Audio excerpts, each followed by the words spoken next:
Okay, thank you sir. నా పేరు దాసు, మహబూబ్ నగర్ మాది. మహబూబ్ నగర్లో ఎద్రె విలేజ్. ఎద్రెలో ఏడుంటుంది సార్ అంటే హనుమాన్ టెంపుల్ పక్కన మా ఇల్లు ఉంటుంది. ఎందుకు ఇంత పర్టికులర్ అడ్రస్ చెప్తున్నానంటే నా ఇంటి అడ్రస్ ఎంత పర్ఫెక్టో నేను చేసే కంపెనీ కూడా అంతే పర్ఫెక్ట్ కాబట్టి చెప్తాను. ఇక్కడ చూడండి, నేను 16-17 సంవత్సరాల నెట్వర్క్ అనుభవంలో చెప్తున్నా, ఏ కంపెనీ ఎండీని దగ్గరుండి చూడలే, ఎండీని చూసే వరకు కంపెనీ ఉండకపోవడం. మన కంపెనీ ఎండి గారు దగ్గరకు వచ్చి గ్రౌండ్ లెవెల్కి వచ్చి నా కంపెనీది, నా విజన్ ఇది, నాతో పాటు జర్నీ చేస్తే నీ లైఫ్ ఇది అని చెప్పే మహానుభావుడు అని చెప్పుకుంటా. ఒక్కసారి గట్టిగా క్లాప్ చేయొచ్చు. నా తెలంగాణ యాసలో భాషలో చెప్పాలంటే దమ్మున్న మగోడు అశోక్ సార్ అని చెప్పొచ్చు. ఈరోజు కరోనా టైంలో ఎంతో మంది కష్టాలు పడుతుంటే కష్టాలకు అన్నిటి బాధలు చూసి కరిగిపోయి క్రీస్తు పూర్వము అశోకుడు రోడ్డుకి ఇరువైపులా చెట్లు నాటాడు, బాటసారులు బాధపడకూడదని రోడ్డుకి ఇరువైపులా మొక్కలు నాటాడు.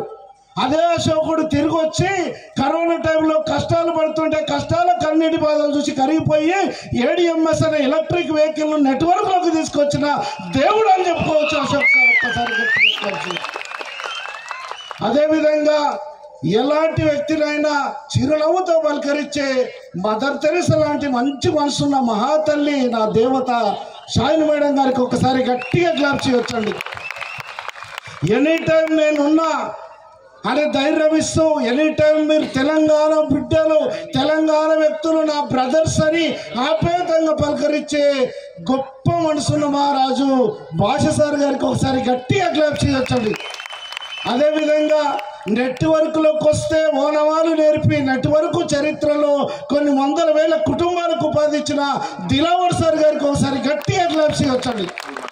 అదేవిధంగా ఎనీ టైం షోరూమ్ బెల్గాబెడ్ ఆఫీస్కి పోతే చిరునవ్వుతో ఆప్యాయంగా ప్రేమతో పలకరించే మహేష్ సార్ గారికి ఒకసారి గట్టిగా క్లాప్ చేయొచ్చు. తెలంగాణలో నల్గొండ సింహం, టైగర్, పులి, టైం నువ్వు చెప్పినా సరే, నన్ను చెప్పమన్నా సరే, ఎప్పుడైనా సరే, ఎక్కడైనా సరే నీ కోసం నేను ఉన్నానని చెప్పే సంతోష్ సార్ గారికి ఒకసారి గట్టిగా క్లాప్స్ ఇస్తాం. ఇది ADMS సక్సెస్ మీట్. ఒక క్రిస్మస్ పండుగ, ఒక సంక్రాంతి పండుగ, ఒక రంజాన్ పండుగ లాగా సెలబ్రేషన్ జరుగుతుంది మిత్రులారా. ఈరోజు చాలా మంది అనుకోవచ్చు, అరే వాళ్ళు వచ్చిండ్రు, స్టేజ్ మీదకి వచ్చిండ్రు, వాళ్ళ గొప్పలు వాళ్ళు చెప్తున్నారు, మాకేం చెప్తలేరు అనుకోవచ్చు. మీరు మాలాగా సక్సెస్ కావాలని చూపిస్తున్న ప్రతిరూపాలు వీళ్ళందరూ. వీళ్ళలో ఒక్కటిసారి ఆలోచన చేయండి మిత్రమా, వీళ్ళ లోపల ఉన్నదేంది, నా లోపల లేనిదేంది అని డిసైడ్ అయితే 2025లో కరోడుపతి అయ్యేది నీవే. ఈరోజు మీకు అతి స్పీడ్గా డబ్బులు కావాలన్నా, స్లోగా కావాలన్నా? అతి స్పీడ్గా డబ్బులు కావాలంటే గట్టిగా క్లాప్స్ ఇస్తే చెప్తా మిత్రులారా. భూ ప్రపంచంలో 4 ఉంటాయంటే అతి స్పీడ్గా డబ్బులు వచ్చే మార్గాలు. ఫస్ట్ మార్గం ఏంటంటే రాజకీయం అంట. రాజకీయంలో నేను రాణించాలంటే ఫస్ట్ ఎకనామికల్గా గట్టిగా ఉండాలి, అందరికీ సాధ్యం కాదు ఇది. రెండోది అతి స్పీడ్గా డబ్బులు వచ్చే మార్గం ఏమన్నా ఉందంటే సినిమా రంగం. ఈ దీంట్లో వెళ్ళాలి, ఇంత టాలెంట్ ఉన్న కులవృత్తి లాగా వాళ్ళది అయిపోయింది. మూడోది అతి స్పీడ్గా డబ్బులు వచ్చే మార్గం ఏమన్నా ఉందంటే పెట్టుబడులు పెట్టి సంపాదించే మార్గం. ఆ పెట్టుబడి పెట్టే సొమ్మత అందరికి ఉండొచ్చు, ఉండకపోవచ్చు, అందరు నెలారని. నాలుగోది ఎంత బీదవాడికైనా 3 పూటలకు భోజనానికి లేని వ్యక్తులను కూడా ఈ భూ ప్రపంచంలో 2 నుంచి 3 ఏళ్లలో కోటీశ్వరులు చేసే వేదిక ఉందంటే అది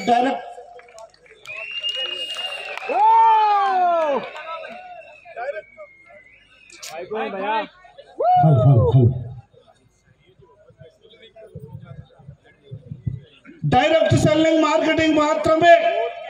డైరెక్ట్ సెల్లింగ్ లో దమ్ముల మార్కెటింగ్ ADMS మార్కెటింగ్ అని చెప్తున్నారు. ఎందుకంటే లైవ్ ఎగ్జాంపుల్ చూశారు, ఎంతో మందిని చూశారు. ఇక్కడ మన MD సార్ సభ చాలా ఇంపార్టెంట్ కాబట్టి MD సార్ దగ్గర ఏమేమో తెలవాలని ఎవరైతే ఎదురు చూస్తున్నారో వాళ్ళ కోసం అని చెప్పేసి నేను ఒకటే మాట చెప్పి క్లోజ్ చేస్తా. చాలా మంది సెల్లు గెలుకుతున్నారు. ఇంకా నేను అబ్జర్వేషన్ చేస్తున్నా. సెల్లు గెలుకుంటే ఏం ఫీల్ అవుతున్నారంటే, చిరంజీవి మా చిన్నమ్మ కొడుకు అయితే బాగుండే, ఐశ్వర్యరాయ్ నా అత్త కూతురు అయితే బాగుండే అని కలలు కని బదులు నీ ఇంటికి చిరంజీవి నీవే ఎందుకు కాకూడదు అన్నది నా ప్రశ్న. చిరంజీవి సినిమా రంగం నుంచి పైకి వచ్చాడు కదా, బాలకృష్ణ పైకి వచ్చాడండి, బ్యాక్ సైడ్ వాళ్ళు అయినాడు, మహేష్ బాబు కొల్లు అయినాడు, వెంకటేష్ కొల్లు అయినాడు. చిరంజీవి ఒక్కడే స్వయం కృషితోటి పైకి వచ్చి సక్సెస్ కావడం వల్ల వాళ్ళ వంశవృక్షమే మారిపోయింది. బీద వాళ్ళు అనేటోళ్ళు లేకుండా వెళ్ళిపోయారు. ఈ రోజు చిరంజీవి ఒక్కడే హీరో కావడం వల్ల 8 మంది హీరోలను తీసుకొచ్చాడు ఆయన ఫ్యామిలీ నుంచి. ఈ రోజు నీవు చూడండి మిత్రులారా, ఈ రోజు నీవు ఎకనామికల్ ఎదిగితే నీ కొడుకు హీరోలు హీరోయిన్లు కాకపోవచ్చేమో, హీరోలాక హీరోయిన్ లాగా బతుకుతారని గుర్తు చేస్తున్నా. ఆ రోజు చిరంజీవిని ప్రూవ్ చేసుకోవడానికి ఆ దేవుడు సినిమా అవకాశం ఇస్తే, అదే దేవుడు నిన్ను నువ్వు ప్రూవ్ చేసుకోవడానికి ADMS అనే అవకాశం ఇచ్చాడు. ఎందుకు వాడుకోవద్దు అన్నది నా ప్రశ్న. ఒకటే మిత్రులారా, ఈ బిజినెస్ లోకి వచ్చి నేను 37 నెలలు అవుతుంది. 37 నెలల్లో కల్వకుర్తిలో విద్యానగర్ అనే కాలనీలో 60 లక్షలు పెట్టి సింగిల్ చెక్ తోటి ఇల్లు తీసుకున్నా. 60 లక్షలు పెట్టి ఇల్లు తీసుకున్నా. ఐ లవ్ ADMS అని ఇంటి మీద బోర్డు పెట్టుకున్నా. 4 ప్లాట్లు తీసుకున్నా. రాయల్ ఎన్ఫీల్డ్ బుల్లెట్ కొన్నా. ఈరోజు మహబూబ్ నగర్ పక్కన మా విలేజ్ లో 1,50 లక్షలు పెట్టి ఇల్లు కడుతున్నా. చాలా మంది చెప్పారు, ప్లాట్లు ఉన్నాయి, ఇల్లున్నాయి, ల్యాండ్ కొనొచ్చు కదా అని చెప్పొచ్చు. చిన్నప్పుడు ఎక్కిరిచ్చి ఎగతాళి చేసిన వాళ్ళు చాలా మంది ఉన్నారు. నా సక్సెస్ చేయడం కూడా ఎక్కడ చచ్చిపోతారేమని తొందరపడి కడుతున్నా మిత్రులారా అంటారు. ఆ ఇల్లు గృహప్రవేశం ఉంటది మిత్రులారా, 4,000 మందితోటి ఉంటది. 3,000 మంది ADMS కుటుంబ సభ్యులు వస్తాయి. 200 కార్ల పార్కింగ్ ఉంటది.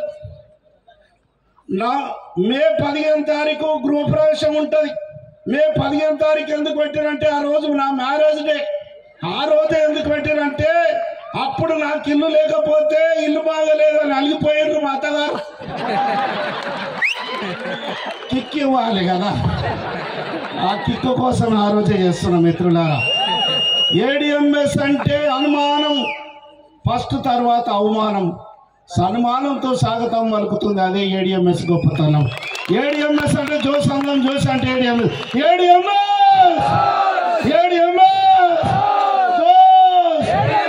ఇంకో విషయం చెప్పలే, నా భార్యకు 25 తులాల బంగారం చెప్పించాను. ఎక్కడ అమ్మ నా గురించి చెప్పలేమంటదేమో అని చెప్తున్నాను ఆయన. నేను ఒకటే చెప్పిన, పెళ్ళైన కొత్తలా ఒక ఫంక్షన్ కోదామంటే రానని చెప్పింది. ఎందుకు రావంటే నువ్వేదో పోటుగాడవు పొడుస్తావు అని చెప్పేసి మా వాళ్ళు నీకు పిల్లనిచ్చి 1,50,000 కట్నం ఇచ్చి, ఇక నీవేం చేసావు, ఉన్న బంగారం తీసుకుపోయి బ్యాంకులో పెడితే ఏం వేసుకొని వస్తు మెడల. ఇప్పుడు 25 తులాలు వేసుకొని వచ్చిన 3 ఏళ్లలో 100 తులాలు చేపిస్తా. దేకో మీరు రౌడీజం అని చెప్పిన. ఇది నా గొప్పతనం కాదు, ఆ భగవంతుడు నాకు ADMS ఇచ్చిన, నేనేం గొప్ప చెప్తలేను. నాకు దొరికిన అవకాశాన్ని 100% వాడుకోవడం వల్ల ఈ అద్భుతం జరిగింది. నాకున్న అవకాశం నీకు కూడా ఉందని గుర్తు చేస్తున్నా మిత్రమా. మాకు 37 నెలలు పట్టింటే ఇదే సక్సెస్ మీకు రావడానికి 6 నెలలు సరిపోతుంది. ఎందుకంటే మేము ఇందాక రవి సార్ చెప్పాడు, మేము స్టార్ట్ చేసేటప్పుడు ఎక్కడో హెడ్ ఆఫీస్ బెల్గంలో చూపెట్టుకోవడానికి వెహికల్ లేదు, షోరూమ్ లేదు, ఫైనాన్స్ లేదు, ఏమి లేనప్పుడే ఇంత సక్సెస్ వచ్చిందంటే హైవే రోడ్ వేసి పెట్టాం. 6 నెలలు జర్నీ చేస్తే కరోడుపత్రులు కావచ్చు అని గుర్తు చేస్తున్నాం మిత్రమా. ఒక్కసారి థ్యాంక్ యూ మిత్రమా. ఈ అవకాశాన్ని దయచేసి ఇది పాకుతుందా, పండుతుందా, ఉరుకుతుందా అని ఆలోచన చేయకండి. నా మిత్రుడు అడిగాడు ఒక రోజు, అనుకోకుండా కలిసిండు, మామ ఏం చేస్తున్నావు అంటే ADMS చేస్తున్నావు అంటే, ఇంకా ADMS చేస్తున్నావా, నడుస్తుందా ADMS, నడుస్తలేదురా, ఏమైతుందిరా, ఉరుకుతుందిరా అని చెప్పినా. దయచేసి మిత్రమా, ADMS 2025 నీదే అనుకో, కరోడ్పతి అవుతావు. Thank you sir. Back to the host. మర్చిపోయినా మిత్రులారా, ఇట్లా చెప్తే ఎవరు నమ్ముతలేరని. ఇప్పటి వరకు నేను తీసుకున్న ఇన్కమ్ బిజినెస్ లో 5,35,00,000 రూపాయలు అక్షరాలు సంపాదించిన ఇట్లా చెప్తే ఎవరు నమ్ముతలేడు. చాలా మంది శాస్త్రవేత్తలు ఉంటారని బ్యాంక్ స్టేట్మెంట్ పట్టుకొని తిరుగుతున్నా. ఇది కావాలి, ఇంతకంటే రుజువు ఏం కావాలి మిత్రమా?